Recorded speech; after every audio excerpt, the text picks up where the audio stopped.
community as partner ini dalam eh, pelaksanaan nursing proses mulai dari pengkajian sampai dengan evaluasi.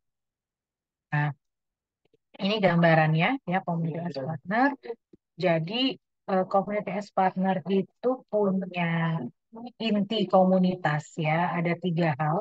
Di sini ada inti komunitas, ada 8 subsistem, kemudian eh, ada persepsi. Satu lagi ya, satu lagi itu ada persepsi. Nah, inti komunitas ini kita akan menggali terkait sejarah ya, kemudian demografi, kemudian nilai, norma ya yang berlaku di suatu wilayah ya. Nanti mungkin kalau kalian praktek kalian akan mengolah satu RW ya, tapi the realnya kalau kalian menjadi perawat eh, di PKM atau Perkesmas, nanti kalian akan mengelola satu kelurahan minimal, karena satu kelurahan itu levelnya satu desa. Ya. Oke. Selanjutnya, setelah mengkaji core, kalian akan mengkaji 8 subsistem. Mulai dari lingkungan, nanti ada transportasi, pemerintahan, ya, ekonomi, komunikasi, sampai rekreasi. Setelah itu kalian mengkaji persepsi, persepsi dari tokoh-tokoh masyarakat, tokoh agama, ataupun maupun kelompok-kelompok yang didesain. Nah, setelah melaksanakan pengkajian ya dengan melalui komite as partner, seperti biasa kita melakukan nursing proses ya, mulai dari analisis data, data yang ada, misalnya dari satu RW itu ada 400 kakak, ya, 400 kakaknya nanti dikumpulin tuh datanya, menjawab beberapa pertanyaan itu, kemudian dianalisis dan ditegakkan diagnosis, ya, sampai nanti kita bikin rencana dan intervensi. Intervensinya tentu seperti yang kemarin-kemarin kita belajar di awal ya, kita menggunakan 3 level prevensi. Karena ini di komunitas ingat bahwa promotif dan preventif itu yang dilakukan sebagai implementasi utama. Nah, jadi nanti kalian melakukan intervensi yaitu melakukan pencegahan primer, sekunder, tersier. Baru setelah itu dievaluasi. Oke. Ini gambaran modelnya ya, karena Ibu tahu semua teori dan model keperawatan itu punya gambar yang bisa memudahkan kita memahami bagaimana sih penerapan atau aplikasi model itu ke dalam sebuah nursing proses ya atau konsep keperawatan. Nah, di pengkajian ini yang tadi Ibu bilang ya, eh, tujuannya adalah untuk mengidentifikasi faktor-faktor baik yang positif maupun negatif ya, yang berlawanan dengan kesehatan untuk mengembangkan strategi promosi kesehatan. Di sini tadi yang Ibu bilang inti pengkajiannya kalau di komunitas partner ada inti komunitas, 8 subsistem sama persepsi. Nah, inti dari ronda pengkajian itu kalau yang di inti ya, atau kita bilang core-nya komunitas, itu meliputi data demografi, nilai-nilai kepercayaan dan sejarah. Jadi histori, kenapa wilayah itu bisa terbentuk, ya itu juga bisa kita tanyakan pada stakeholder-nya. Nah, orang-orang dari komunitas akan yang dipengaruhi oleh 8 subsistem. Nah, apa aja 8 subsistemnya ini? Ya, mulai dari lingkungan fisik, pendidikan, keamanan, politik dan pemerintahan, layanan kesehatan sosial, komunikasi, ekonomi, dan rekreasi. Ya, 8 subsistem ini kaji ya masing-masing. Misalnya di lingkungan fisik itu bagaimana kondisi wilayahnya, apakah bersih, bagaimana sanitasinya, bagaimana kondisi perumahannya, apakah jalan-jalannya kecil atau tidak, bagaimana di lingkungan itu eh, masuk sinar matahari atau enggak, karena kita tahu ya ada beberapa rumah yang padat penduduk dengan kondisi di dalam gang ya itu mungkin sulit ya mendapatkan sinar matahari gitu, sehingga penyakit ISPA, TB ya dan lain-lain itu mudah berkembang di wilayah itu. Nah, kalau pendidikan nih kita bisa lihat strata pendidikan di wilayah itu rata-rata mayoritasnya apa, ya. Terus di situ ada sekolah, nggak ada eh, fasilitas pendidikan kayak yang bisa diakses, ya. Keinginan dan transportasi ya di sana warganya biasanya eh, berpergian tuh dengan apa, terus fasilitas kesehatan menggunakan apa, kemudian keamanan ya bisa ditanya di sini wilayahnya aman, aman dari maling, aman dari banjir misalnya ya. Hal-hal seperti itu juga kita perlu kaji. Politik dan pemerintahan kita lihat ya kalau sebenarnya kan kalau levelnya kelurahan ya berarti ada Pak Lurahnya, ada Pak Camatnya, RW, RT. Nah itu kita harus tahu stakeholder setempat, termasuk tokoh agama sama tokoh masyarakat. Ya biasanya karena kalau eh, tokoh-tokoh tersebut ya itu punya basis ya, punya simpatisan ya atau punya eh, apa namanya fans kali ya gitu ya. Jadi yang bisa mempengaruhi masyarakat itu.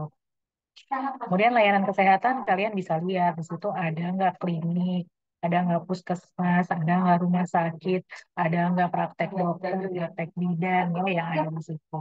Layanan sosial nih macam-macam ya. Apakah ada panti, ada RT dan lain-lain ya. eh, dalam bentuk layanan sosial yang memang bisa diakses oleh masyarakat. Nah, komunikasi ini juga bagaimana masyarakat itu bisa mendapatkan informasi kesehatan misalnya dan saling berkomunikasi satu sama lain. Mungkin kalau dulu ya orang komunikasinya dengan toa masjid, dengan kentongan ya. Kalau sekarang mungkin orang sudah gampang ya komunikasinya dengan WA group dan lain-lain.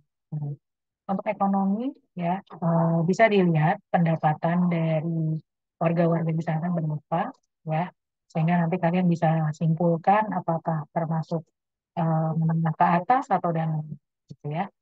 Oke, untuk rekreasi kalian bisa lihat di warga sana biasanya rekreasinya kemana, kemudian berapa bulan sekali ya, setiap minggu kah, setiap bulan kah, atau seperti apa. Nanti kita rata-rata hasil pengkajian ini. Oke, setelah mengkaji inti, setelah mengkaji subsistem, kalian kaji persepsi ya. Bagaimana perasaan warga terhadap komunitas, apa yang mereka anggap sebagai kekuatan bagi komunitas, dan bagaimana pendapat kelompok remaja, lansia, tokoh agama, tokoh masyarakat terhadap komunitas.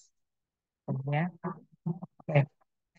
Community assessment ini nanti kalian gunakan untuk melakukan pengkajian di komunitas secara utuh ya, secara utuh nih. Ya nanti kita tanpa membeda-bedakan mana kelompok dan lain-lain. Ya, jadi kita memang nanti akan mengkaji per kakak itu konsepnya.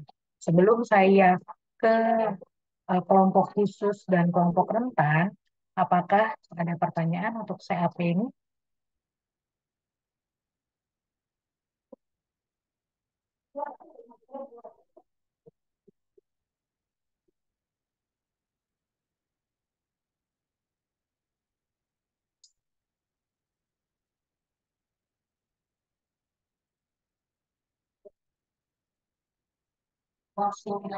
Udah, nggak ada pertanyaan, udah paham ya? Jadi nanti apa CAP ini akan nyambung nih sama materi umumnya.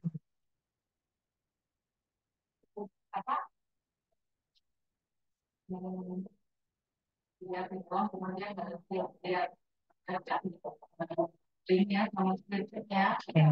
Kalau nggak ada, saya lanjut ya. Nah, di komunitas itu ada yang namanya kelompok.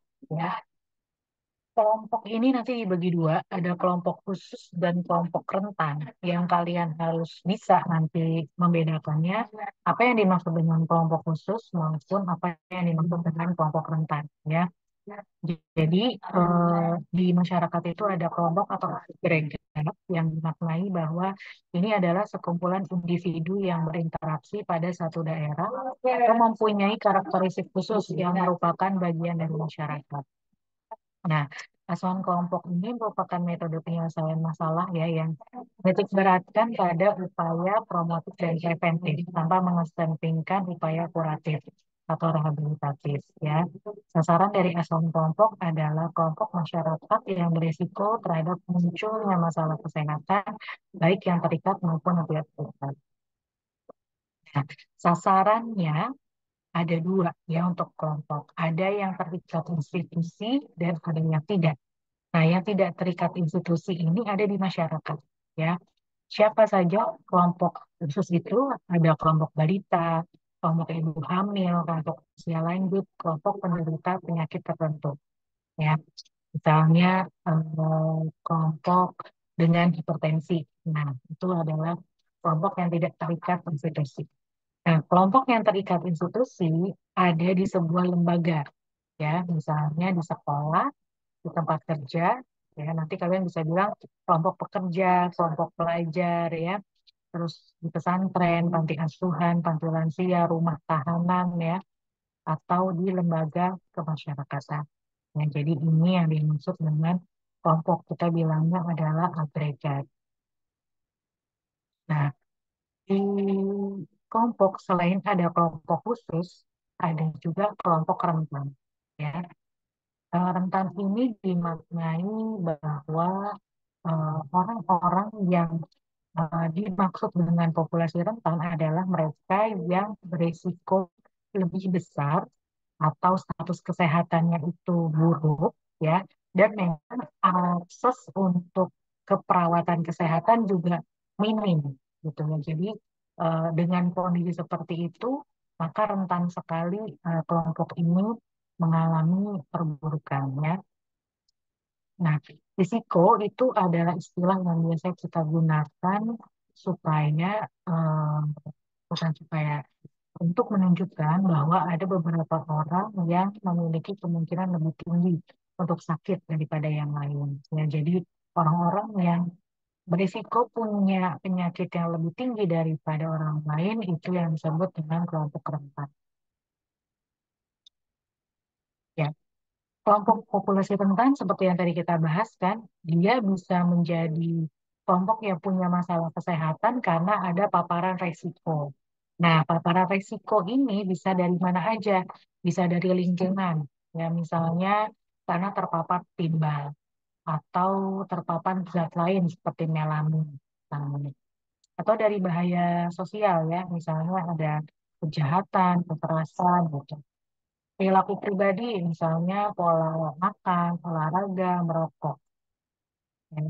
Susunan biologis atau genetik, misalnya kelainan bawaan, status kekebalan tubuh yang terganggu. Ini adalah asal ya, asal muasal kenapa kelompok ini dilihat eh, menjadi kelompok rentan. Ya, oke. Nah, ini berdasarkan Stanhope dan Lancaster. Nah, kelompok mana aja sih yang dibilang kelompok rentan ya di situ misalnya orang-orang yang eh, tidak mampu atau tunawisma yang tidak punya rumah itu masuk ke kelompok orang dengan kebutuhan khusus ya. Atau remaja. Nah, kalau kelompok remaja saja itu masuk ke dalam kelompok khusus ya. Tapi kalau remaja dengan kehamilan ya ini masuk ke dalam kelompok rentan ya. Pekerja migran atau pendatang, individu dengan mental health. Kemudian individu dengan masalah penyalahgunaan zat adiktif, misalnya orang-orang yang dirawat di RSKO, ya itu masuk ke dalam populasi atau kelompok rentan. Ya, orang yang di penjara, orang yang memiliki atau beresiko terhadap penyakit menular seperti HIV/AIDS, terus hepatitis, ya atau PMS. Nah, ini juga masuk ke dalam kelompok rentan. Jadi itu ya. Bedanya kelompok khusus yang sesuai agregat maupun kelompok rentan yang memang lebih berisiko mengalami penyakit karena ada beberapa faktor yang membuat resikonya semakin meningkat. Oke. Nah, yang nanti ditugaskan kalian belum untuk tahap teori ini adalah asuhan keperawatan kelompok dulu. ya. Nanti saat praktikum baru kita akan lakukan yang ininya apa eh, masyarakat secara umumnya gitu ya. Kita menggunakan pengkajian community as partnernya. Kalau asuhan keperawatan kelompoknya sama ya polanya ya seperti nursing proses. Mulai dari pengkajian sampai evaluasi. Ini adalah tujuan pengkajiannya ya kita ingin tahu kebutuhan kelompoknya, kekuatan dan sumber daya yang ada di kelompok, sampai mengidentifikasi resiko masalah kesehatan yang bisa terjadi ya buat kelompok itu. Metodenya sama sebenarnya dengan metode kalau kalian nanti pengkajian di masyarakat ya. Nah, di kelompok kan tadi dibilang ya, kelompok itu ada yang terikat institusi, ada yang tidak terikat institusi gitu. Jadi untuk pengumpulan datanya tergantung nih kita bisa ke Pak RW-nya misalnya atau ke kepala puskesmasnya atau ke kepala pantinya ya untuk mendapatkan data. Atau kita observasi. Nah, observasi partisipan ini sama konsepnya kita pakai CAP juga ya. Kita mengkaji core-nya ya, mulai dari kepercayaan, keyakinan kelompok, norma, nilai, struktur kekuasaan, proses penyelesaian. Ini bagian dari observasi partisipan. Terus kalian juga bisa survei. Ya, survei ini menyebarkan angket ya kepada em, kelompok tersebut untuk mendapatkan data. Biasanya yang kita mau potret adalah pengetahuannya, kemudian sikapnya, dan perilakunya. Ya.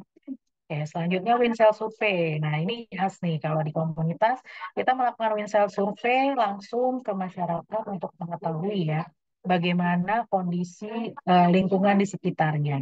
Gitu. Apakah kondisi lingkungan sekitarnya itu bersih atau tidak, terus bagaimana sanitasinya, bagaimana kondisi rumahnya, permanen atau tidak, terus tadi yang saya bilang kondisi pencahayaan, jalan, dan lain-lain.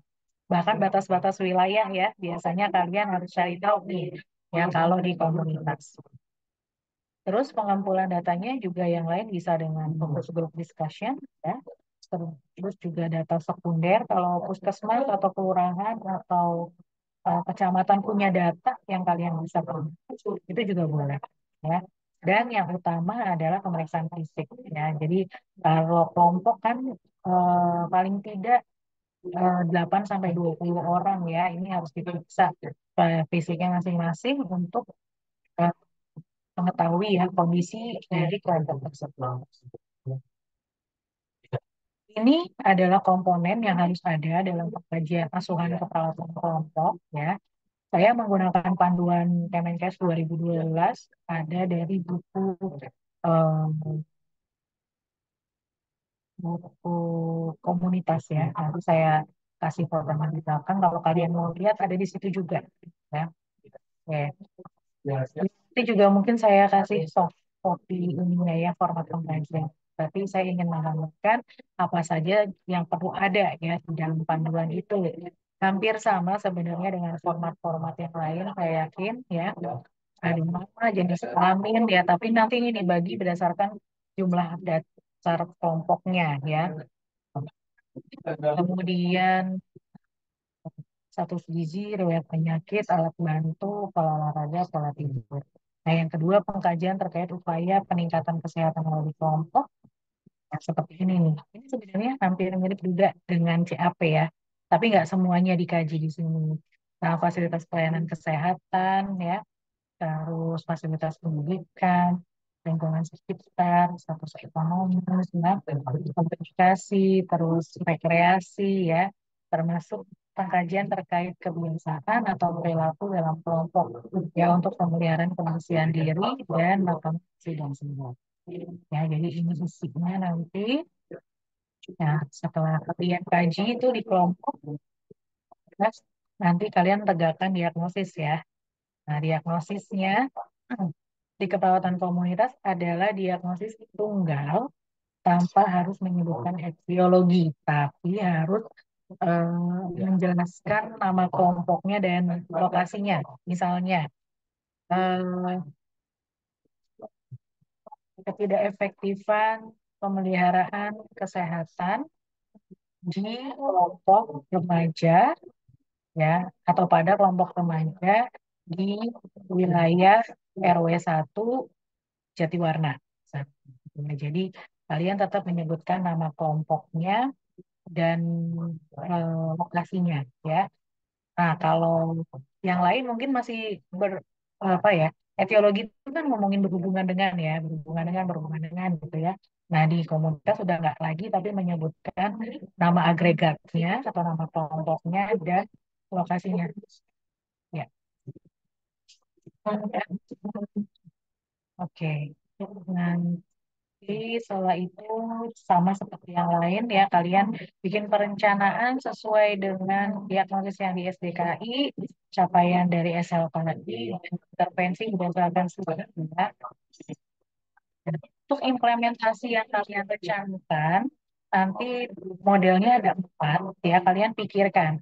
Saat promosi kesehatan ya, dengan kasus yang kalian ambil, penyuluhan atau pendidikan kesehatannya apa yang cocok untuk kebutuhan kelompok tersebut. Nah, kalian juga perlu ada proses kelompok ya, boleh FGD, boleh peer group ya, untuk kelompok tersebut memecahkan suatu masalah, kasih tema, dan nanti sama-sama memberikan masukan untuk menyelesaikan masalah tersebut ya. Nah, untuk pemberdayaan masyarakat ini biasanya kita kerjasama sama kader ya. Coba dipikirkan intervensi yang bisa melibatkan kader, kader kesehatan ya. Tentu disesuaikan dengan jenis masalah yang ada di kelompoknya. Nah, kemudian kemitraan. Nah, ini nanti kalian berpikir ya, kira-kira saya harus bermitra dengan siapa?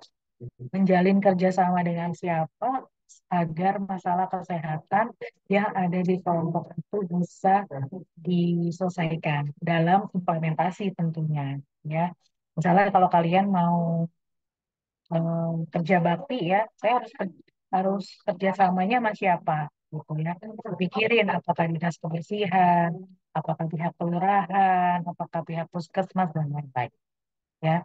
Itu yang perlu kalian pikirkan nanti di tugas kalian. Oke. Evaluasi ini ada 2, nanti kalian buat yang formatif dan sumatif. Kalau formatif itu setiap kegiatan itu ada evaluasinya. Kalau sumatif itu di akhir ya. Setelah 4 implementasi yang kalian lakukan nih sebelumnya, ada promosi kesehatan, ada proses kelompok, ada pemberdayaan dan kemitraan, ya, baru nanti dievaluasi di akhir ya. Tempat-tempat kegiatan itu apakah bisa meningkatkan atau menyelesaikan masalah kesehatan yang ada di kelompok atau tidak. Oke. Nah, kriteria evaluasi isinya adalah bagaimana relevansi. Ya, jadi program yang kalian bikin ya di kelompok itu apakah mendukung tujuan kebijakan, terus program itu bisa dicapai atau enggak, apakah dicapainya bisa dengan biaya yang paling rendah, indikator-indikator tujuan program yang baik itu seperti apa menurut kalian ya, terus dampaknya bagaimana, dan keberlanjutan ya. Keberlanjutan itu setelah programnya selesai, nanti siapa yang mau melaksanakan itu kalau tidak ada kalian, karena konsep dari keperawatan komunitas itu sustainable ya, jadi harus berlanjutan ke tersebut. Oke. Nah, ini penugasan yang saya sudah bagi ya. Di awal kalian harus melakukan atau membuat naskah keperawatan komunitas dengan tema-tema tersebut. Ya, saya udah bagi 6 kelompok, masing-masing punya tugas ya. Nanti em, yang remaja atau anak boleh milih ya. Kalian mau ngambil misalnya askep kelompok balita atau askep remaja, kelompok remaja. Kalau yang kesehatan wanita boleh misalnya askep ibu hamil atau askep kelompok laki-laki usia subur misalnya ya. Nah, yang lain juga boleh pilih ya. Untuk penyakit, apakah mau ngambil health, mental health, atau mengambil disabilitas kelompoknya. penyakit infeksi atau kronis, nah ini boleh dipilih juga. Ya, jadi penugasannya nanti akan saya kasih form untuk penugasan. Kalian bisa ambil studi kasus di website ya, kalian lihat, tapi bisa studi kasus itu bisa kalian kembangkan sendiri ya untuk memenuhi pertanyaan-pertanyaan yang ada di formnya. Gitu, ya. Pertemuan selanjutnya hari apa? Yang sama Bu Nurul sama Bu Tun.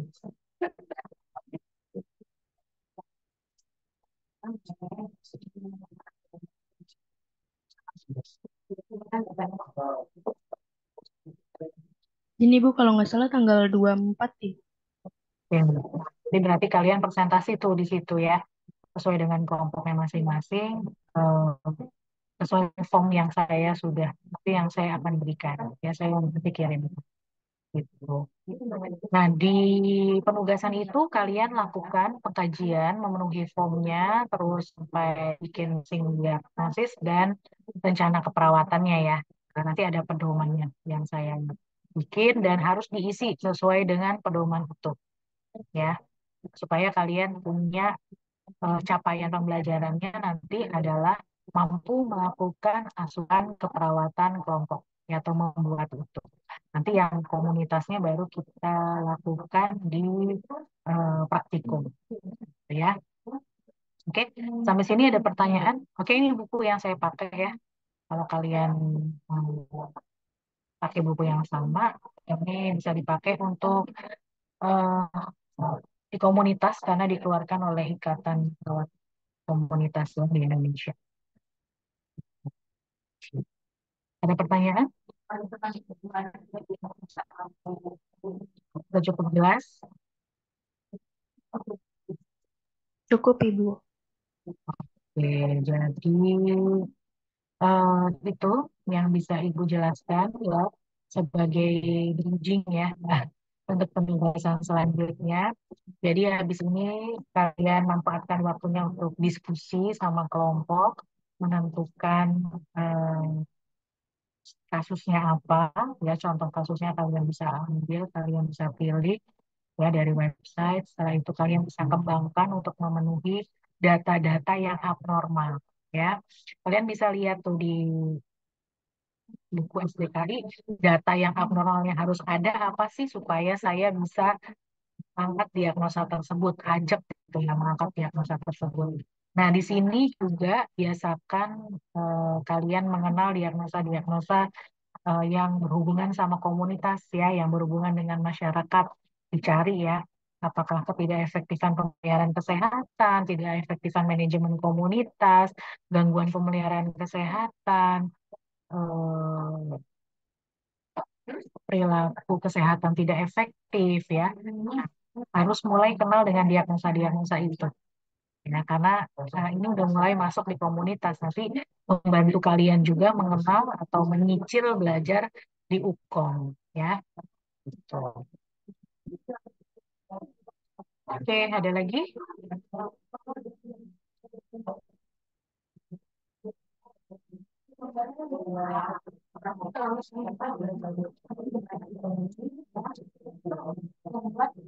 Nah, ya cukup ya.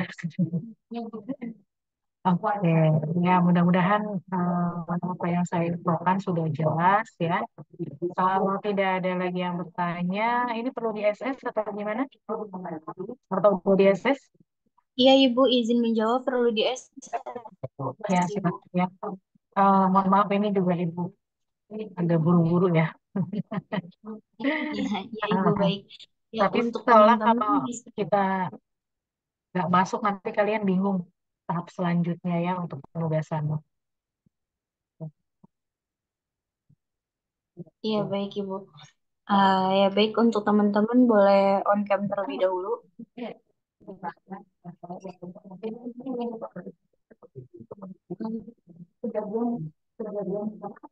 Untuk Stefani Carolina bisa on cam.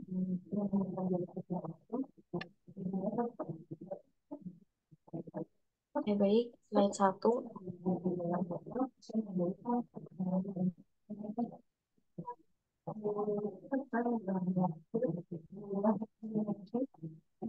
Ya baik, sudah Ibu. Nanti dilanjut ya perkuliahannya dengan diskusi. Silakan masing-masing kelompok diskusi ya. Dimanfaatkan waktu yang ada. Sebelum nanti tinggal presentasi sama pembimbingnya masing-masingnya. Oke, saya tutup ya pertemuan hari ini. Wabillahi taufiq wal hidayah. Wassalamualaikum warahmatullahi wabarakatuh. Waalaikumsalam. Terima kasih.